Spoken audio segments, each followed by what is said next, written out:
क्या कभी अंबर से सूरज चढ़ता है क्या कभी विश्वा রাজবাড়ীর গোয়ালন্দ উপজেলার দৌলতদিয়া ঘাটে নদী পাড়ি দিতে অপেক্ষমান ঢাকাগামী একটি যাত্রীবাহী বাস ফেরির ধাক্কায় পন্টুন থেকে পদ্মা নদীতে পড়ে গেছে। আজ বুধবার বিকেল ৫:১৫টার দিকে দৌলতদিয়া ৩ নম্বর ফেরিঘাটের সামনে দুর্ঘটনাটি ঘটে। বাসটি প্রায় ৪০ জন যাত্রী নিয়ে রাজবাড়ী থেকে ছেড়ে আসে। ফায়ার সার্ভিস এক বার্তায় জানিয়েছে, ফেরিতে ওঠার সময় যাত্রী নিয়ে একটি বাস পদ্মা নদীতে পড়ে গেছে। ফায়ার সার্ভিসের ডুবুরি দল উদ্ধার কাজ করছে।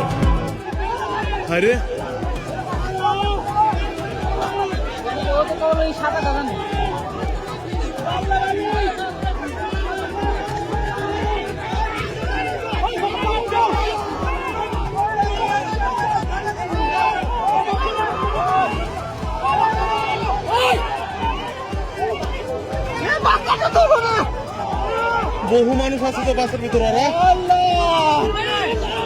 আর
Saben, nggak tuh orang.